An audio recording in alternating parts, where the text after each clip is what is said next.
अस्सलाम वालेकुम नाज़रीन, मैं हूं शाहीन अब्बास और आप देख रहे हैं 24x7 जो आप तक पहुंचाए सच्ची खबरें। आइए देखते हैं ये रिपोर्ट।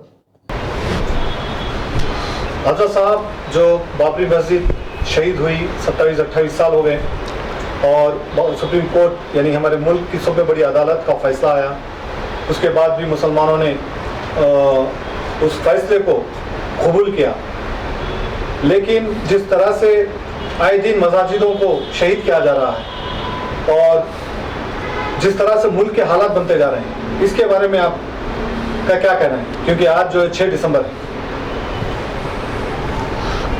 आज 6 दिसंबर का दिन भारत की तारीख में इंसाफ, हक और उसूलों पे बनी हुई मस्जिद को सैकड़ों की तादाद में वहाँ पे लोग जमा होकर एक साजिश के तहत मुनज़्ज़म करके दस्तूर को पामाल कर दिया गया और इंसाफ को ख़त्म कर देने का एक सियाह दिन के तौर पर माना जाता है। आज ही के दिन 1992 में बाबरी मस्जिद को बेदर्दी से मुनज़्ज़म कर दिया गया। हालांकि हमारे मुल्क का सबसे बड़ा अदालत उज़्मा सुप्रीम कोर्ट का ये वर्डिक्ट है, उनका ये आखिरी फैसला है कि बाबरी मस्जिद किसी मंदिर को तोड़कर नहीं बनाई गई। बाबरी मस्जिद हक और इंसाफ और मुसलमानों की खालिस सही ज़मीन पर बनाई हुई मस्जिद थी और उसमें आज़ादी के बाद कोई चोर उचक्कों ने रात के अंधेरे में गैर कानूनी तौर पर मूर्तियों को लाकर रख दिया गया। ये सुप्रीम कोर्ट के जजमेंट में मौजूद है।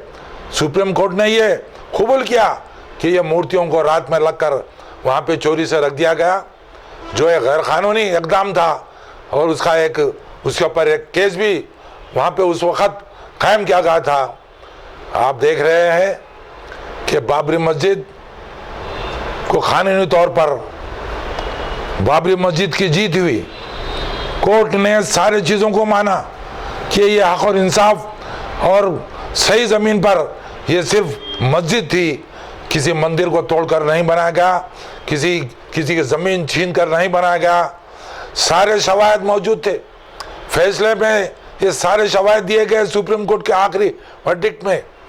लेकिन आप देखिए, इतना बड़ा फैसला, सारे सबूत और शवाहिद मौजूद है बाबरी मस्जिद की तायद में, हक और इंसाफ की तायद में, लेकिन एक लाइन लिख दिया जाती है कि यहाँ पे करोड़ों लोगों की आस्था है, इसीलिए हमको ये मस्जिद को देना पड़ रहा है। इस मस्जिद को हत्या लिया गया, जो एक गैर कानूनी इक़दाम था, जो बिल्कुल गैर शरई, गैर दस्तूरी काम था, जबकि सारी चीज़ें बाबरी मस्जिद के फेवर में, तायद में है कि मस्जिद हक और इंसाफ पे कायम थी। आप सिर्फ आस्था की बुनियाद पर इस मस्जिद को गैरों के हवाले कर दिया जाता है। इस शर्मनाक फैसले पर सारी दुनिया में थू थू हुई और आज भी सेकुलर लोग, इंसाफ पसंद लोग इस जजमेंट को सही नहीं मानते। और मुसलमानों का, हम सब का तो यही ईमान है, जब एक जगह मस्जिद बन जाती है तो ता क़यामत वो मस्जिद रहती है। फिर बाबरी मस्जिद के ताल्लुक़ से तो सुप्रीम कोर्ट ने सारे शवाहिद दिए कि यह कानूनी मस्जिद थी, किसी मंदिर को तोड़कर नहीं बनाया गया, जबर तशद्दुद से नहीं बनाया गया, सारी चीज़ें मस्जिद के हक़ में थी, मुसलमानों के हक़ में थी, लेकिन उस मस्जिद को गैरों के हवाले कर दिया गया।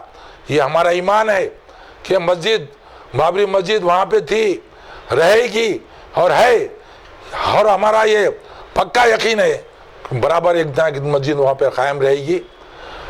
मैं आज सारे हिंदुस्तान के मुसलमानों से ये अपील करता हूँ, चूँकि आज का जो टोला है, फ़िरक़ापरस्त टोला बैठा हुआ है, उनके पास कानून की, अदालत की, जायज़ की, नाजायज़ की कोई तमीज़ नहीं है। सारे भारत में जितने गैर आबाद मसाजिद है, जितने मस्जिदें खंडर हो चुकी हैं, उनको आबाद करिए, मस्जिदों को कायम, नमाज़ों को कायम कीजिए।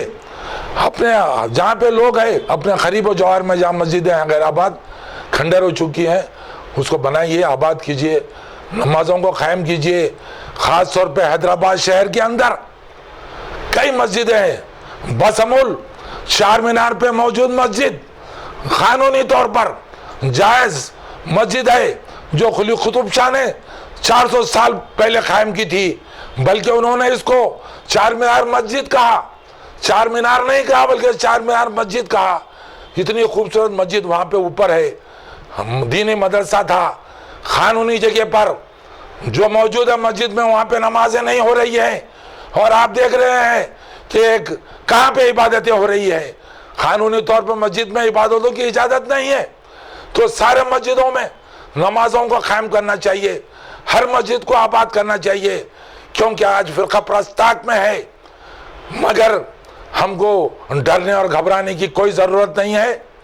जहाँ चार मीनार की बात आ रही है, मैं ये बात आज कहूँगा कि जब से चार मीनार कायम था उसके अतराफ में कई बंडियाँ हैं, सदियों से बंडियाँ रहते आए हैं, लेकिन आजकल एक नई बंडी का जिक्र चल रहा है, वो बार बार चार मीनार के पास आना चाह रहा है।